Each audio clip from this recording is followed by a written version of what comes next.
अमरोहा नगर पालिका में वाहन खरीद घोटाला सामने आया है। आरटीआई एक्टिविस्ट अनिल जग्गा ने सबूत के साथ भ्रष्टाचार का आरोप लगाते हुए सवाल खड़े कर दिए। शनिवार को स्टेशन रोड स्थित एक होटल में आरटीआई एक्टिविस्ट अनिल जग्गा ने मीडिया कर्मियों के सामने घोटाले के दस्तावेजी सबूत पेश किए। उन्होंने कहा कि नगरपालिका अमरोहा ने बीते वर्ष मार्च के महीने में डोर टू डोर कूड़ा कलेक्शन के लिए जैम पोर्टल के जरिए 10 यूरो 4 वाहनों की खरीद की थी। 24 मार्च 2020 को उक्त सभी वाहन का परिवहन विभाग में रजिस्ट्रेशन कराया गया। उन्होंने अवगत कराया कि 24 अक्टूबर 2018 में सुप्रीम कोर्ट ने एमसी मेहता बनाम यूनियन ऑफ इंडिया से संबंधित वाद में स्पष्ट आदेश दिए थे कि पर्यावरण संरक्षण के लिए 1 अप्रैल 2020 में सिर्फ यूरो 6 वाहन का रजिस्ट्रेशन होगा। नगरपालिका ने सुप्रीम कोर्ट का आदेश प्रभावी होने से पहले 10 वाहनों की खरीद की। कॉन्ट्रैक्टर ने यूपी छोड़कर फरीदाबाद, हरियाणा जाकर इन वाहनों की खरीद की, जबकि यूपी के ज़्यादातर जिलों में टाटा मोटर्स के शोरूम मौजूद हैं। दस्तावेज का हवाला देते हुए श्री जग्गा ने कहा, क्योंकि मार्च के बाद ये सभी वाहन स्क्रैप हो जाने थे, सो डीलर ने सभी वाहनों पर 25% की छूट दी। मार्च 2020 में वाहनों की खरीद और आनन फानन में रजिस्ट्रेशन से साफ है कि नगरपालिका ने आपूर्तिदाता फर्म को फायदा पहुंचाने की नीयत से इन वाहनों की खरीद की। एक वाहन की कीमत करीब 3.5 लाख रुपए के लगभग भुगतान किया गया। यूपी सरकार को जीएसटी की भी चपत लगी। वाहन घोटाले में यूपी सरकार को जीएसटी की चपत लगाई गई। वाहनों की खरीद अगर उत्तर प्रदेश के किसी भी जिले के शोरूम से होती तो जीएसटी का 50% यूपी सरकार के हिस्से में जाता, जो हरियाणा सरकार के खाते में चला गया।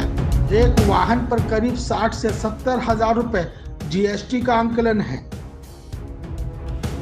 ये नगरपालिका परिषद अमरोहा द्वारा माह फरवरी 2020 के अंदर कुछ वाहनों की खरीद की गई थी।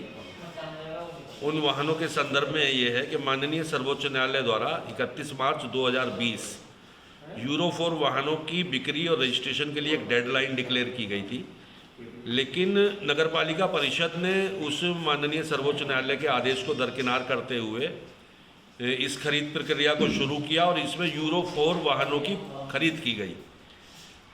उस समय के अंदर निर्माताओं द्वारा, वाहन विक्रेताओं द्वारा यूरो 4 वाहन का स्टॉक समाप्त करने के लिए बहुत बड़ी छूट जो 20% से 40% तक थी, वो वाहन क्रेताओं को दी जा रही थी। लेकिन नगरपालिका की जो खरीद प्रक्रिया थी उसके अंतर्गत इस वाहन को ठेकेदार के माध्यम से खरीदा गया और नगरपालिका ने उस पैसे को ठेकेदार को पूरे मूल्य के गाड़ी की कीमत पर भुगतान किया, जबकि ठेकेदार ने जब ला करके उन वाहनों का पंजीयन यहाँ पंजीयन अधिकारी के यहाँ कराया है तो उसमें जो बिल निर्माता के द्वारा, वाहन विक्रेता द्वारा दिए गए हैं उसमें 25% के लगभग की छूट प्रदान की गई है।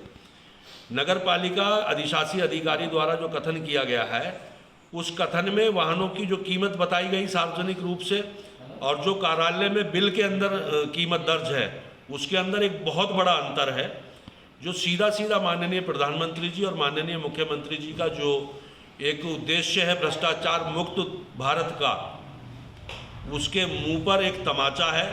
इसकी जांच की जानी बहुत आवश्यक है और माननीय सर्वोच्च लाइन की डेडलाइन के बाद वाहन खरीदने के साथ साथ जो सबसे बड़ा कृत्य और किया है नगरपालिका ने कि 24 मार्च 2020 को उन वाहनों का पंजीकरण कराने के उपरांत 13 मार्च 2021 तक वह वाहन कभी भी प्रयोग नहीं किए गए और वह 10 के 10 वाहन नगरपालिका के स्टोर में खड़े हुए कंडम हो रहे हैं, जिससे उनकी मार्केट वैल्यू भी गिर रही है। उसकी जो इंश्योरेंस पॉलिसीज थी वो समाप्त हो गई। उसके कलपुर्जों की जो एक तरीके से वारंटी मैन्युफैक्चरर द्वारा दी जाती वो समय अवधि होने के कारण समाप्त हो गई। उनके रखरखाव न होने के कारण उनकी स्थिति वाहनों की खराब होती जा रही है और नगरपालिका को जब वाहनों की आवश्यकता ही नहीं थी तो आखिर किसको लाभ पहुंचाने के उद्देश्य से वाहनों की खरीद की गई। वाहनों में जो अगर आम जनता को समझाने के हिसाब से आपसे जाना जाए तो क्या ऐसा घोटाला है जिसे आप सार्वजनिक करना चाहते हैं? नहीं, उसमें सीधा सा घोटाला यही है कि पहली चीज तो क्योंकि नगरपालिका परिषद के कंधों पर खुद पर्यावरण संरक्षण की जिम्मेदारी है शहर को साफ सुथरा रखना, पर्यावरण संरक्षित करना नगरपालिका की जिम्मेदारी भी थी। जब माननीय सर्वोच्च न्यायालय ने 31 मार्च 2020 को डेडलाइन लगाई थी कि यूरो 4 वाहन संचालित नहीं होंगे, तो नगरपालिका ने आखिर नया बेड़ा यूरो 4 वाहनों का क्यों खरीदा? क्या उसको अपने नागरिकों के स्वास्थ्य से बिल्कुल भी लगाव नहीं है, या उनकी नागरिकों के स्वास्थ्य की चिंता नहीं है? कीमत क्या रही होगी खरीदने के समय पे और कागजों में, जो एक बड़ा डिफरेंस आप बता रहे हैं कीमत में, क्या वो कीमत? वाहन विक्रेता द्वारा उक्त वाहन लेस करके केवल 3,03,000 रुपये में आपूर्ति किए गए हैं, जबकि आप जाकर के नगरपालिका में देख सकते हैं कि नगरपालिका ने उन वाहनों का क्या भुगतान किया है। उस राशि के अंदर एक बहुत बड़ा अंतर है और जिसका खुलासा होना बहुत ज़रूरी है। आप लोगों के माध्यम से सिर्फ मेरा यही अनुरोध है, क्योंकि लोकतंत्र में मीडिया एक चौथा स्तंभ है और आपके प्रयासों से जनता तक ये संदेश जाना चाहिए, और जिन लोगों ने इस भ्रष्टाचार को किया है, जो इसमें सम्मिलित रहे हैं, उन सबके खिलाफ कानूनी कार्रवाई। कितने वाहन खरीदे थे इन्होंने जो आपने आरटीआई में? अमरोहा नगर पालिका परिषद ने 10 वाहन खरीदे हैं, जिनकी पंजीयन संख्या मैंने आपको बताई है। ठीक। आपके अंदाजे में कितने रुपए का इसमें घोटाला?